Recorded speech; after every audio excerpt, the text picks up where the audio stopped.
Hi guys, welcome. Today I want to further explain what exactly is due in your final portfolio. Now I know it's worth 45% of your final grade, and that could sound frightening, but what I want you to consider is that at the moment that you hand in this portfolio, it'll be the end of the quarter. After multiple drafts, SFDs, NIRs, after you've gotten back rubrics that I filled out, comments that I filled out, peer reviews you've done with your class. So when you are handing in this assignment, you will be in the best possible position to succeed. You will really be able to show me how you've mastered focus, organization, development support, and ethos, and how you can best put those forward to take your ideas into writing. So though it's worth 45% of your final grade, this is your time to shine.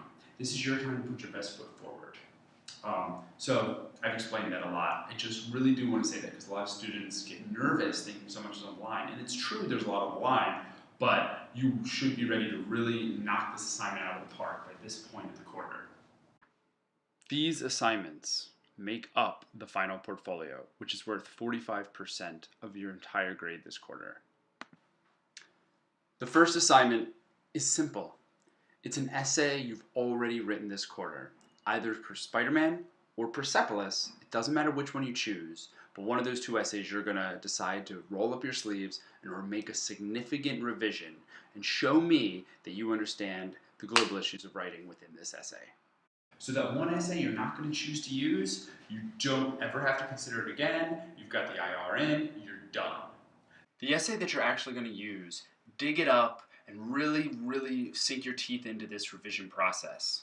Look at the comments and how I highlighted your rubric, so you're like, aha, this is what Brent thinks I need to do better to really get the ACES grade on this assignment.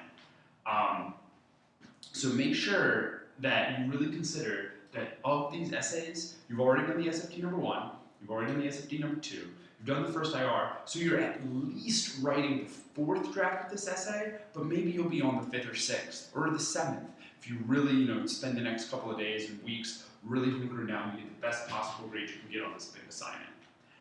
For the first time this quarter, I'm requiring an MLA standard bibliography to accompany your analysis essays. When you first submitted Spider-Man and Persepolis with the IR draft, I was much more interested in you developing complex, resonant ideas in your thesis that then you supported through analysis, through your whys and your hows. Writing is thinking, and I was much more invested and interested in you guys really developing those higher order thinking skills in the earlier drafting process.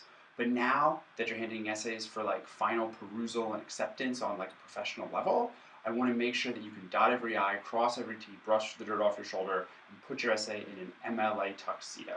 So I will be requiring an MLA standard bibliography with this draft. If you do not have the MLA standard bibliography, this draft will not fulfill the prompt. But this class is about the learning, not the earning. So I want to see this final, awesome, revised draft, but yet I also want to see the last draft I gave you comments on. So I also want you to include the first IR with rubric and comments.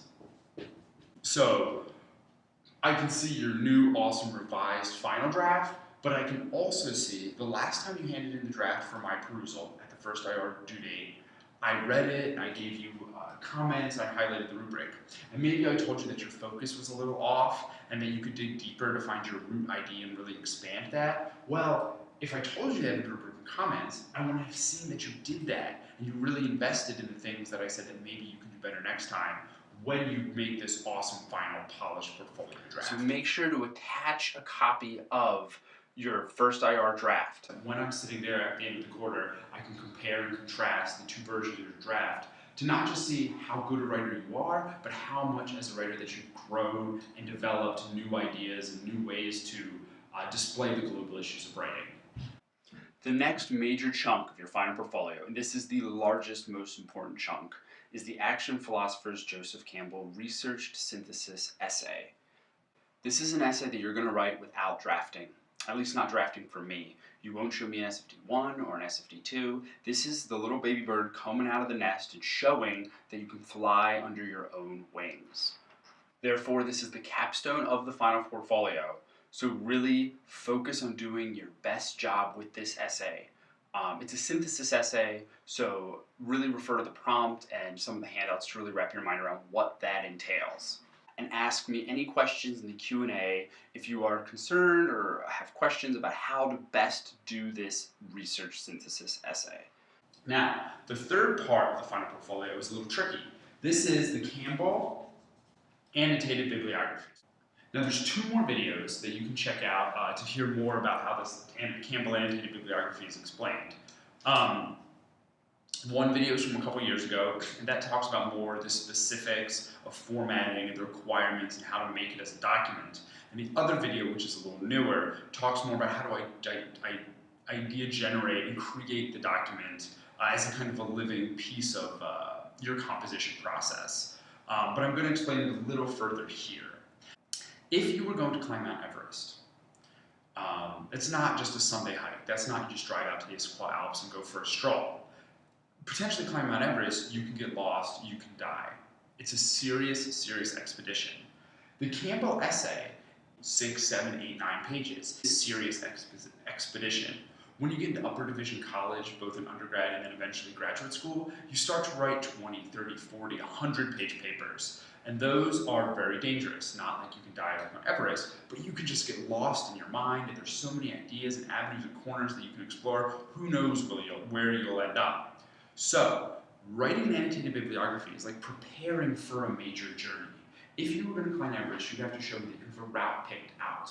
You know, a tried and true route that's not going to be too dangerous. You will have to pick a window during the year that the weather will be perfect, that you can't anticipate any freak snowstorms or some wild cold snaps that could really endanger your climb. You'd have to show me that you have enough resources and foodstuffs laid out and pick up along the journey, that you've brought enough oxygen, that you have crampons, that you have all the right gear to go on this journey.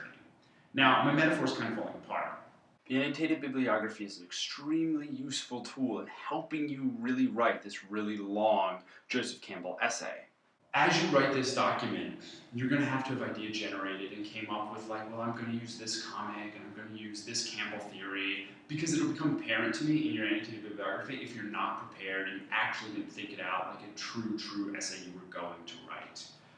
Breaking it down points-wise, the major revision of an earlier essay is worth 15% of this entire final portfolio, or about 150 points. The big boy, the Action Philosopher's Research Synthesis essay, is worth 20% of this final portfolio, or 200 points. And lastly, the annotated bibliography to accompany the Joseph Campbell essay is worth the final 10% of this final portfolio, or 100 points. So in a nutshell, that's everything that's due for the final portfolio. You know, a third of it is an essay you've already written. The MLA Standard Annotated Bibliography is going to help you write the other essay. And that capstone, the Joseph Campbell essay, you are in the best position to succeed on that bad boy. You'll have been in this class for 8 weeks. You have the last 2 weeks alone to really focus on researching, idea generating, and writing a stellar synthesis essay. So thanks so much for listening, guys. Best of luck on this final portfolio, and happy writing.